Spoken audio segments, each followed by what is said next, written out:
This is the last thing I ever wanted to tell anyone, but here goes nothing. When Mom and I moved into the new house, I didn't think much of it at first. It was smaller than our old place, but it wasn't bad. The street was quiet, almost too quiet, and right across from us stood this weird, rundown house. The windows were filthy, the yard overgrown, and the paint was peeling like nobody had cared about it in decades. Then there was the man who lived there. I only saw him once that first day, an old guy with slumped shoulders and wild gray hair. He stood in his yard just staring at me as we unloaded our stuff. I waved, trying to be polite, but he didn't move. He just kept watching, his dark eyes drilling into me. Later I met Jake, the kid from down the street. "You live across from him?" he asked, his face dead serious. "Yeah, why?" I asked, trying to sound chill. Jake leaned in like he was about to tell me the secret to life.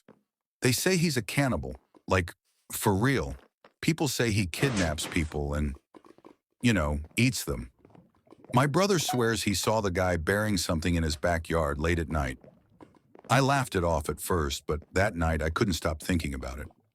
I sat by my window, staring at the house.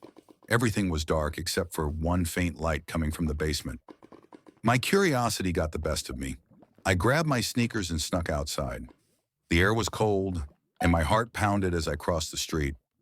His yard smelled weird, like something rotting, and I swear I could hear faint creaks coming from the house. I crouched by the basement window and tried to peek in, but it was too dark. All I could see were shadows and the faint outline of what looked like a table.